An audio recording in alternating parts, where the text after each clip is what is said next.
Coming up on Mountain News this morning, a tragic helicopter crash kills a group of people over in West Virginia.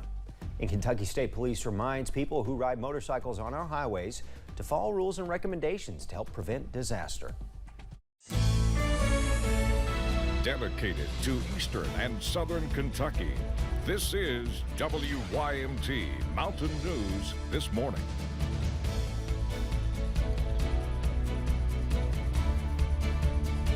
Good morning, I'm Keaton Hall. The time is 6:32. Dakota Makers, he's on the evenings today, but we do have Brandon, so let's throw it over to the weather desk. Well, Keaton, so far this morning we are seeing some fog. We've seen a little bit of rain, seeing a little bit of a few clouds, but the big story today is the sun is coming up. Let's take a look, see what's going on over downtown Whitesburg this morning. Some fog over that way. It's finally drifted over town just a little bit more this morning, but I believe behind that will be some sunshine, or maybe just the sunshine mixed with clouds a little bit. So once that clears by mid-morning, hopefully we'll see those blue skies. 64 Clintwood and Wise, 69 Jackson, 66 Hazard, 70 that was London, 70 also in Jacksboro, 72 or warm spot over at Somerset, 70 also in Jonesville this morning, 68 Wayne and Logan, Prestonsburg 267 in Pikeville. 86 this afternoon. I believe some spots will get a little bit warmer thanks to the clouds already moving out in some locations, even though we had a stray shower move through parts of Leslie County this morning. And then I think we'll get down into the 60s and be kind of muggy as we head into the overnight hours. Keaton?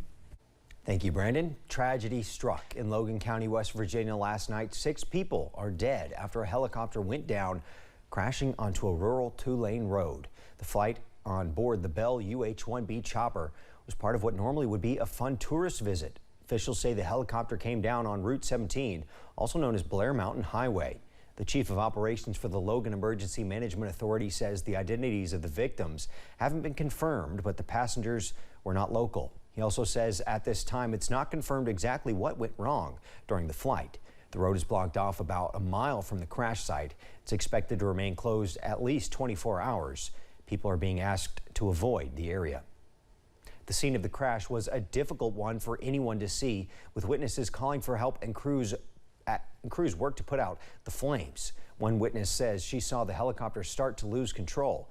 Bobby Childs lives just about a mile from where the helicopter crashed. After calling 911, she says she rushed up the road to see if she could help in any way.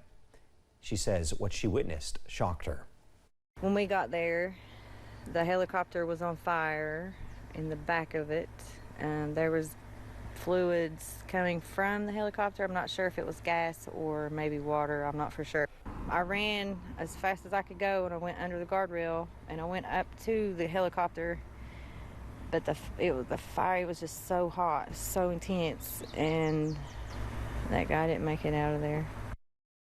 After seeing the sight, she says she ran back to her home crying, calling the scene traumatic.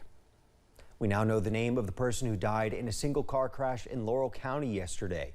News release says the crash happened on Kentucky 1394 when a car ran into a fence before turning over, throwing 2 passengers out and trapping another 2 inside. A 5th person was pronounced dead at the scene by the Laurel County coroner, who has now been identified as 18-year-old Jody Bennett. 3 of the victims were taken to the UK Medical Center in a helicopter.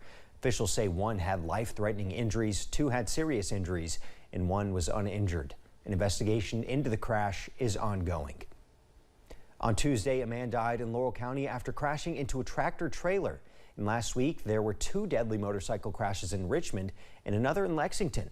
Kentucky state law requires all riders under 21 wear a helmet, but AAA recommends all motorcycle riders wear a helmet regardless of their age.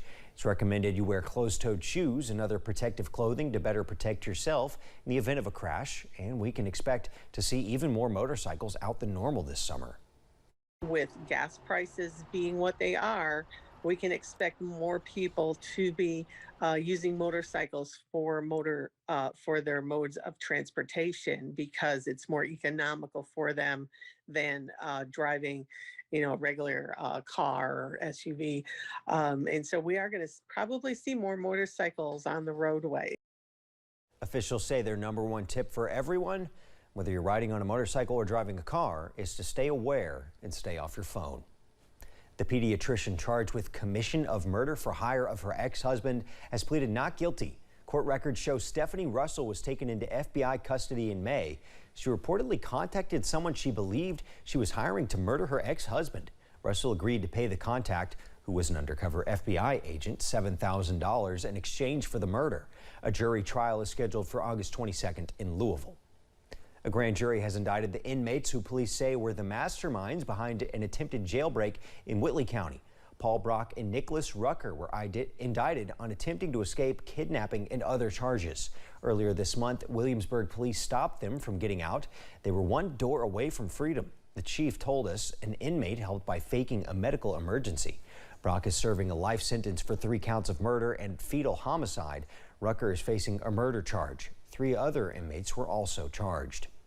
Nicholas Rucker's attorneys asked a Whitley County Circuit Court judge to dismiss a murder charge from 2019.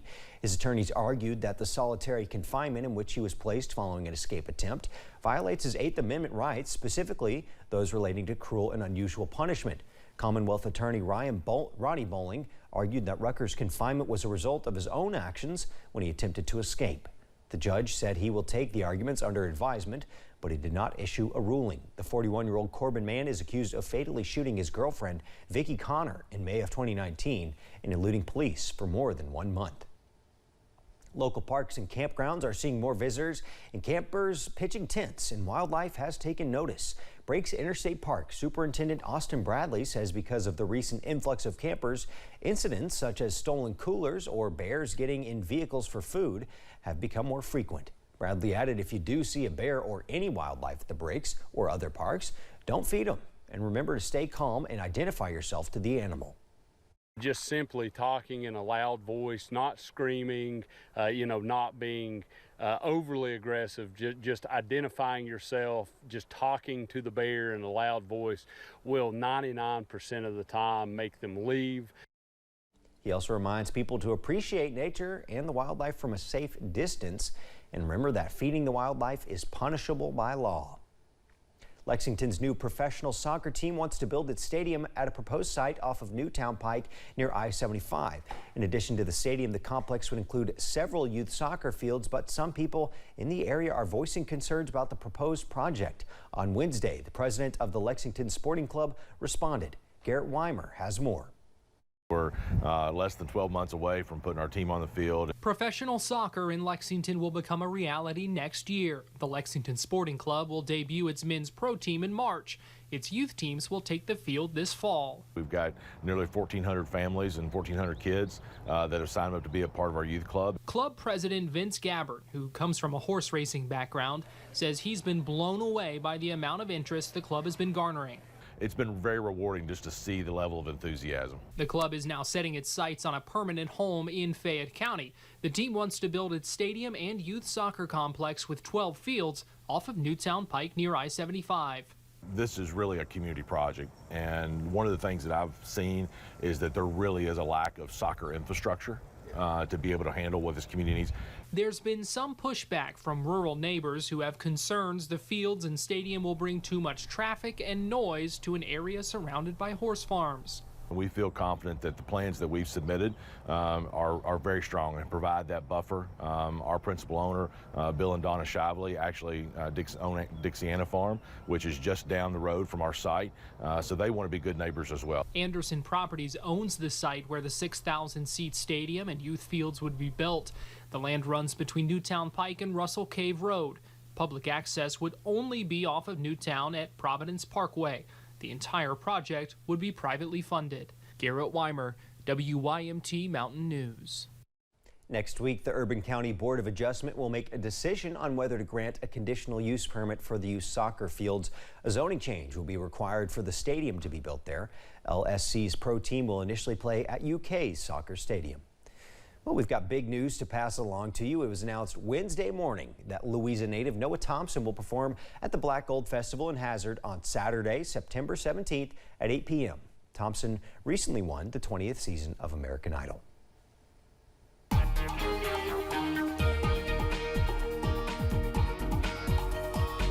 It is 6:41 this morning, and we are looking at temperatures that are mild but not too bad just yet. 64 Clintwood, Wise, and Moorhead, also Irvin and Manchester. Notice those 64s there. That's the bottom end of our range. 72 in Jonesville and in Somerset, is the top end of our range. More 60s and not as many 70s still showing up there this morning. 70 also in London as you start your day. 16 degrees warmer, though, in Jonesville than it was I'll get my words together here in a second. Just this time 24 hours ago, 2 degrees warmer in Wise, exactly where it was in Jackson, 1 degree warmer in Prestonsburg and Pikeville, 8 degrees warmer in London, but 2 degrees colder in Moorhead this morning. The areas near the Kentucky, Tennessee, and Virginia borders, the warmest. Breakfast forecast starting off near 70 in most locations, maybe some upper 60s out there, heading into the mid to upper 80s a little bit later on this afternoon. Keaton? Thanks, Brandon, and thank you for joining us. The time is now 6:42. Still to come on Mountain News this morning. The U.S. expands its ability to test for monkeypox as the virus continues to spread.